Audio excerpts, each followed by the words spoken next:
Okay, this lecture is going to be about loops. We're going to cover do until loops, do while loops, for loops, and for each loops. And what we'll do is we'll show how each of these works. The first one I want to do is look at a do until loop. I have on screen a do until math quiz. And the syntax of the do until loop is to start off with the word do, which means you're going to do something, and then you do anything that's within the curly brackets.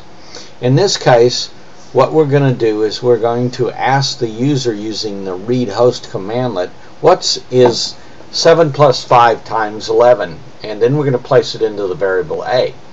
Well, in order to do this mathematical operation correctly, we have to multiply 5 times 11, which is 55, and add 7 to it, which would, the result should be 62. And so we'll continue to do this until the variable a contains the number 62, and it'll just keep looping around forever until the person gets the right answer. Kind of a nice little quiz that you can give your kids so they know the order of operations. So I'll go ahead and run it, and it says what is 7 plus 5 times 11?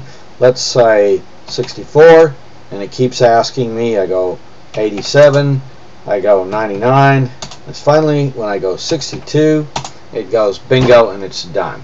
Okay, not very elegant, but you can throw code in there to tell somebody they got the right answer. I'm going to show you that in a little bit with a different type of loop, with the do while loop, but the principle will apply to this one too. The next one I want to show you is called a do until continent quiz, and it says do, and what we're going to do is, it's a similar kind of script. We're going to ask the user which continent Aconcagua is located in. Well, it happens to be located in South America along the border between Chile and Argentina. So we'll do the same sort of thing. We'll run this, and it wants me to save it. Which continent? I'll say Asia. It'll keep asking me. I'll go E-U-R-O-P-E. Nope, doesn't like that one either. I'll go ANT, A-R-C-T-I-C-A. Doesn't like that. And of course we go S-O-U-T-H-A-M-E-R-I-C-A, like that, and it's done. Okay, so what I would like to do is I would like to make this script just a little bit more interesting. Okay, so I've got some code I already typed out, so you don't have to watch me type it. And I'm going to copy this and put it in here. And then I'm going to make it a little more readable. And so what we're going to do is that we're going to ask them that if the answer isn't South America or doesn't equal South America, I'm going to say wrong answer, try again. Otherwise, if it does equal South America, I'll say you got it. So let's run it again. I'll go and it says, ask me if I want to save it, and I'll say which continent, A-S-I-A, and it says wrong answer, try again, E-U-R-O-P-E, and wrong answer, try again. We'll try S-O-U-T-H-A-M-E-R-I-C-A, and you got it. So you can nest these if statements inside of loops to kind of give feedback to your users. Great, pretty cool. Again, what the do loop did was everything between this curly brace and this curly brace. Okay, just as you can see here, this if question here, if the answer not equal, it does the stuff between here, writes the host. Otherwise, it does this piece between these two curly braces. So essentially we have this if statement, if else statement hooked in between the do until statement. So you can use that to do that. Okay, so let's look at a do while loop. Okay, very simple do while loop. What I'm going to do here is I'm going to take a variable called $i. I'm going to assign it the number 1, and then what I'm going to do is I'm going to take I, and I'm going to take the existing value of I, which is 1 from line 1. I'm going to add 1, and then I'm going to place it back in I. So I'm basically incrementing I 1 at a time every time this loop goes through, and then I'm echoing out the result of I, and it will keep going until I is less than or equal to 100. So what we should see is a series of numbers starting at 1 and progressing all the way through that. So let me run that, and notice what it did. It went to 101, not 100. You've got to be careful with these loops and test them. So if you expect it to go to 100, what happened is it went here at 99. It went 99 plus 1, which made that 100. And then we said less than or equal to, and it punched 101 in there on the next loop. So if we wanted to restrict it to 100, all we do is less than 100. Let's run it again. Yes, we want to run it, and there we go to 100. So be careful with that. That's a basic do-while loop. So I've got a real interesting script I found out on the net, or it's based on one I found out on the net, and it's a do-while loop that looks at to see if a process is running. If the process is running, it just idles along, but as soon as the process either freezes or, in our case, shuts down, it'll record something in a log file. So let's take a look at that. Okay, so I say do, and basically what I'm doing is I'm saying do nothing, and then I'll do this while, and I'll go out, I'll get the process Firefox, pipe it, and I'll find the property of responding. What that means is as long as Firefox is responding, the loop will do nothing, and it will continue between lines 2 and 3, going over and over and over again. As soon as Firefox is not responding, either do a program freeze or hang, or because I shut it down, it will go to line 5. Line 5 will place the date in a variable called string time, and then we'll spit out a message and it'll say Firefox failed to respond on the spring time, and then we'll take that and punch it out to a file that we can use as a log in line 7. So we take the results out file, place it in there, and append it to the end of it. Let me show you what it looks. Let me go and pull that file up for you now. Notepad firefox.txt, like that, and I've already run it a few times, so we've got this log of times that Firefox failed to respond. I'm going to go and go Control A, knock everything out of it, and go File, Save. Just for your information, it doesn't need to exist before you run this. When you run it and you say append, it will create the file and drop that into the first line, and that's probably the quickest way to do it. So let's go ahead and let's start Firefox over here. There she is, and when I run this, watch, it'll just sit there and run. Okay, I've got Firefox running over here on my other screen. I don't know if you can see it, but there it is. So I'll put it out here, and notice down here that the red light's on. She's still running. As soon as I kill Firefox, it should stop and write an entry into my log. And now notice it stopped down here. If I go and open up my log file, bingo, there it is, and I can continue to do that. Now I could make this a little bit better, so this script would run continuously and not just exit out, but I haven't figured out how to do that yet. But you could have one of these running in the background, keep an eye tabs on your processes or your services. Okay, that is a do-while script. Those are two of those.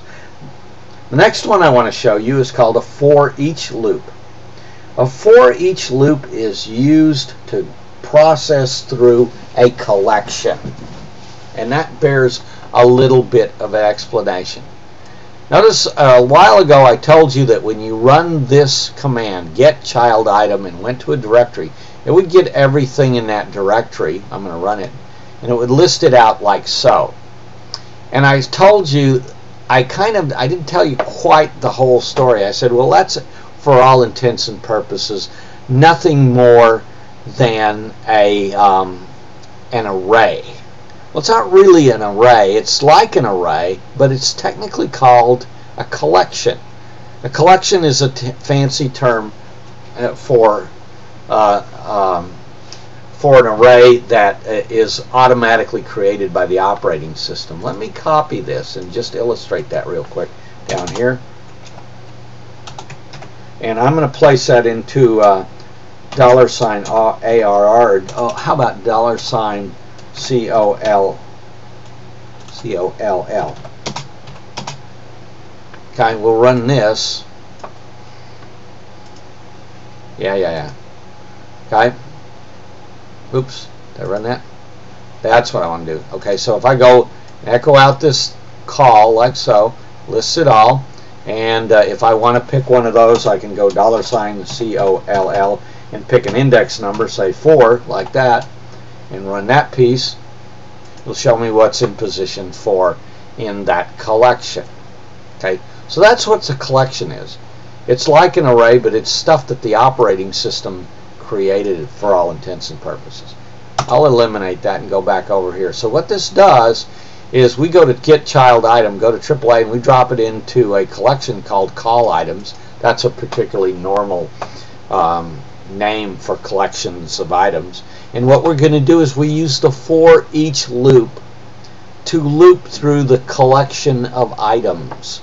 So we've got another variable in there called obj item to represent each element of that collection. And what we do is we go through them one by one, and then we write to the host the name and the obj item's full name, its length, creation date, date last accessed, date of last change to the file, and the attributes. Now we could write it out to the host, or if we wanted to, we could also do that to a log file. So I'll go ahead and run this. Yes. And you're seeing a whole bunch of files. So here we go, is the name of this particular file here, and the file size, date created, date last access, and archive. This is a very powerful data structure. It allows us again to go through a collection of items. So you could do any of a number of things and find out information about any kind of thing, not just get child item. You can use this with get process, get service, or anything like that to find out information and create a report about those things. Really cool type of script. Okay, let's go here, and this is a little bit out of order, but I created a ping sweep application here, and it uses a for loop. Okay, basically what I did is I took my basic for loop, which just incremented a bunch of numbers, but with this ping sweep, what I'm going to do is I'm going to go I'm going to start $I as 1, and I'm going to increment it all the way up to the number 255, and what this means is I'm going to increment it 1 at a time. So I'm going to go 1, 2, 3, 4, 5, all the way up to 255.